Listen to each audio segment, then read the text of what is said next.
Hello and welcome to the final episode of season 33 of the Xpert Eleven Road to Glory series, where in this episode we're taking on 6th place Worcester Bucaneers in a rather meaningless game, as Worcester Bucaneers are already relegated and we are definitely confirmed to finishing 3rd. Still, this will allow us to get some last bits of DV on certain players and ensure that we get the best change report possible.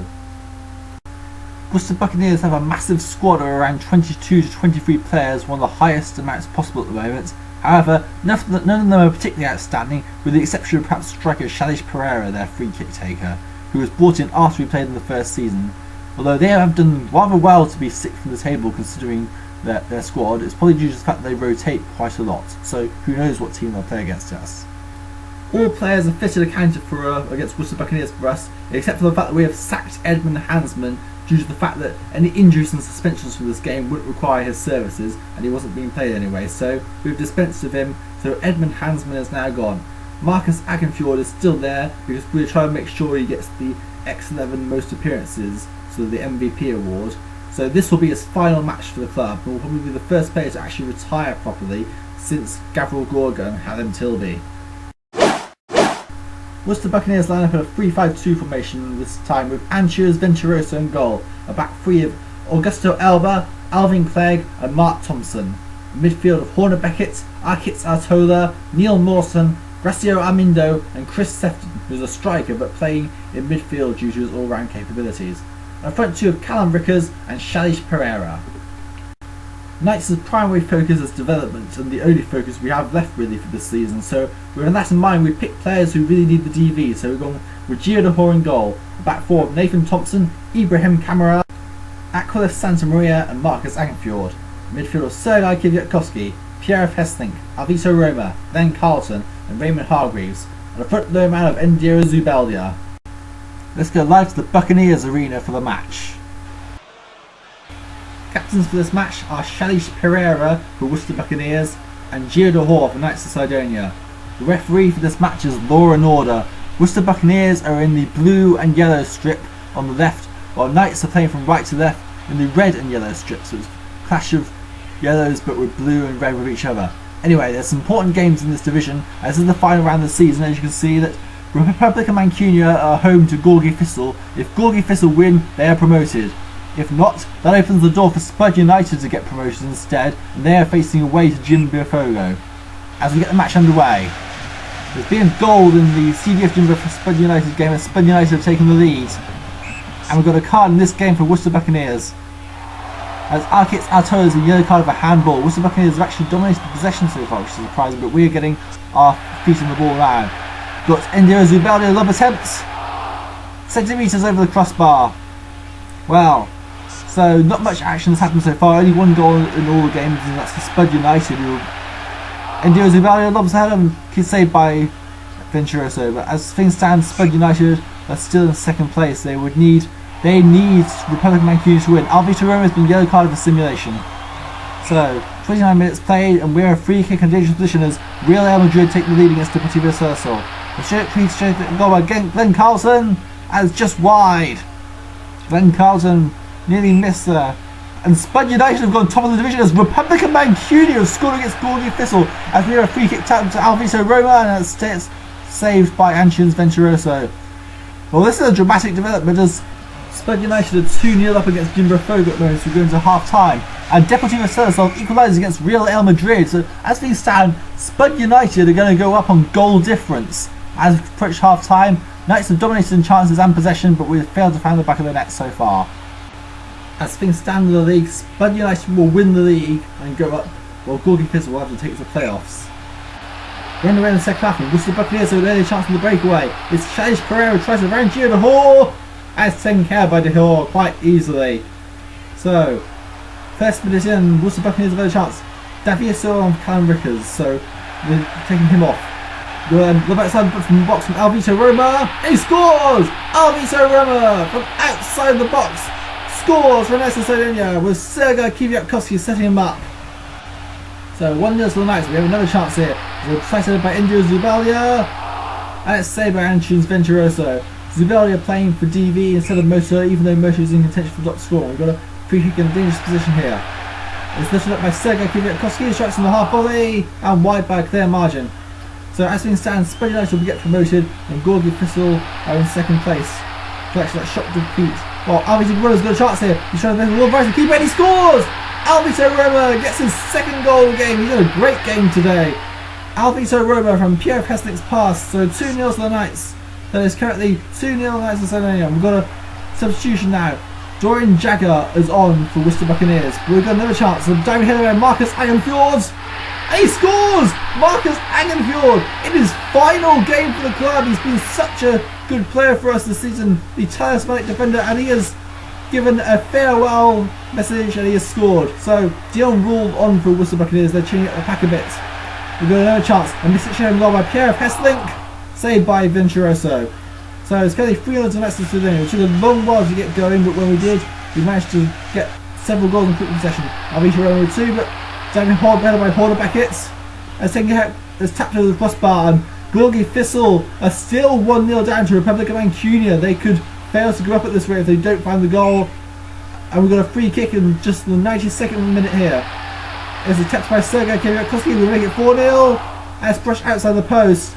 No matter, that is the end of season 33, and it is a season where we haven't really gone much, but we have finished in 3rd place in the end, which is pretty good going, to be honest.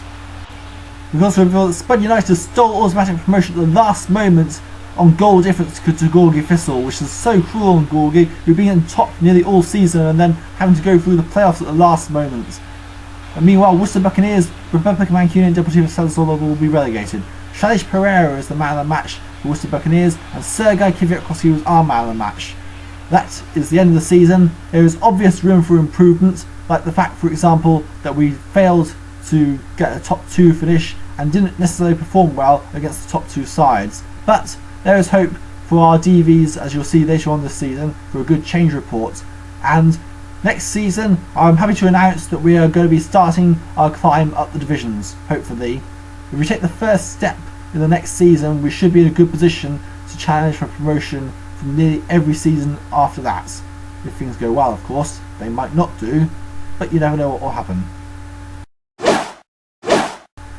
Team of the week is Mauri Ruggio of Republic of Mancunia in goal. Back four, Melvin Jacobs of Republic of Mancunia, Igor Moskov, Spud United, Taras Rostov, Spud United, and Christian Carlson, Spud United.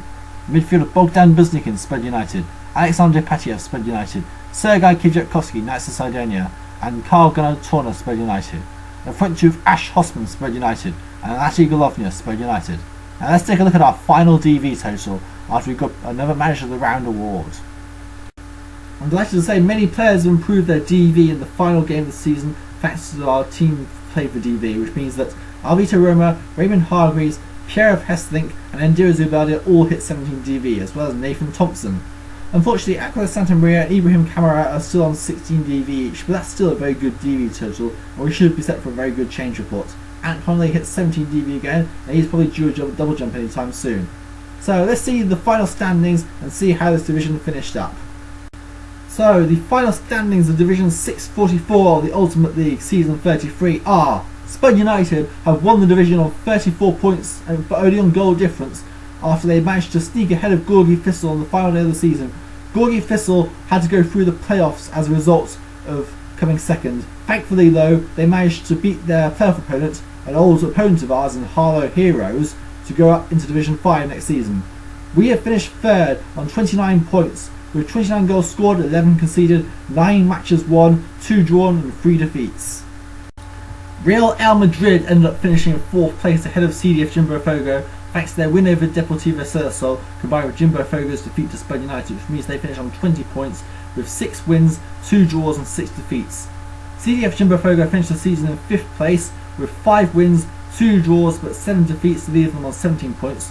Worcester Bucaneers are relegated with 4 wins, 1 draw but 9 defeats throughout the entire season. Republic of Mancunia have managed to get relegated in 7th place despite beating the teams that finished 2nd, 3rd and 4th with 3 wins, 2 draws but 9 defeats, really costing them. Deportivo Celso were the whipping boys of the division with 1 win, 1 draw and 12 defeats to finish on just 4 points. That is the end of the season, so let's see what bonuses we've got in pre-season, who's retiring and who will retire at the end of next season. Marcus Agenfjord has been named the best player in the series after being selected so many times for the Xpert 11 All-Star team. The club therefore receives 500,000 econ and the money is now available in the club's accounts. The club has received 250,000 econ for finishing third in the league. The money is now available in the club's accounts. I've been selected manager around 6 times this season. The club therefore received 300,000 econ and the money is now available in the club's accounts. In addition to all this bonus money at the end of the season, a well-known car manufacturer has given us 1.4 million econ to put towards our budget for the upcoming pre-season. That's a great bonus. After receiving MVP, Marcus Agenfjord has decided to retire from the game. The player has simply lost interest in the game and wants to concentrate more on other things. Well, that's a shame we couldn't keep Marcus Agenfjord, but at least we have a good portion of money to put towards his replacements. Glenn Carlton has decided that next season will be the player's last with Knights of Cydonia. The player looked forward to playing the last season with Knights of Cydonia, but after that season, retirement awaits. So we're going to be losing our free kick taker to retirement next season. We should really think about getting a new free kick taker sometime soon. Someone like Gabriel Gorga, who was so great for us and has such consistency. Anyway, it's time to look at the change report. First up, Geo Dihor, our 12 skill goalkeeper, finished on 5 DV last season. He turns 37 coming up to this season. So, I would imagine that he would probably drop in skills to be an 11 bar goalkeeper. And yes, unfortunately we have lost a bar on our first choice goalkeeper, Geo Dihor. He is now 11 skill. Ant Connolly was 19.6 last season. He finished the season on 17 DV. If he doubles, this will be great, and he has double jumped. Ant Connolly has double jumped, which is great news. We have a potentially top tier keeper on our hands when he grows up. Aquila Santa Maria was a 21.9 last season. Finished the season on 16 DV.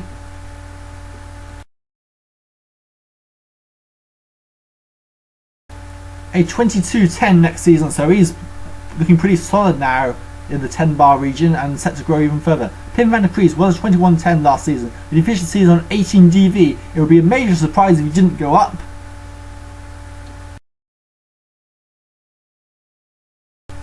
And indeed, Pim van der Kruis is now a 22-11 defender, and he is looking to be the real captain and superstar of our young team. Nathan Thompson next. He was a 18.4 last season, 73 the previous season, but finished on a poor DV total in his first season after only coming in halfway. Now, if he'd probably be a 19, no, he's a 19.6. He has managed to double jump. Nathan Thompson has surprised us all after the 17 DV last season, and he is now a 19.6 and looking good for a resale value. Ibrahim Qamara next was an 18.5 last season. He's expected to go up on 16 DV, which is slightly below par, but he'll make up for that from the fact of his hidden SQ. So, Ibrahim Qamara, has he gone up a skill bar?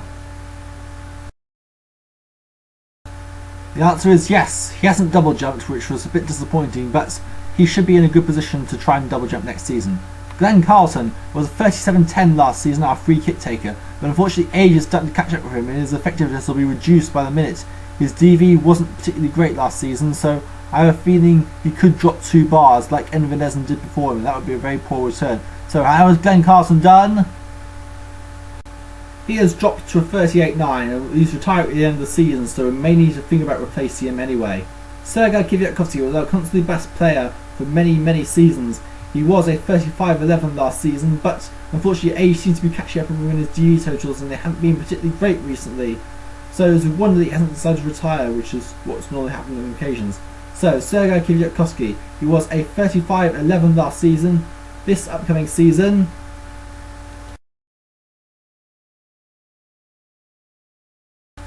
he has gone down to a 36.10, while so he's not got the star factor he once had anymore. Age does seem to be catching up on him. It may be the last few seasons of Sergei Kiviakovsky at this club. Alvito Roma was a 21.9 last season. Now, if he managed to reach 17 DV last season, so we should be hoping to get an increase from him, and a yes! Alvito Roma is now a 22-10 bar midfielder, so he's looking very strong. A very important first team player. He's on par with Kiviakovsky in terms of skill, which is testament to how far he's come. Raymond Hargreaves was a 21.9 last season. He had an outstanding season with so many assists, although he didn't quite get the top assist, but he has grown a bar after some injury worries. He managed to finish on 17 DV and is a 22.10 now. Pierre Pestlink, he got a late injury, but he managed to finish on 17 DV. He could do with a double jump. A double jump would be really ideal for Pierre Pestlink.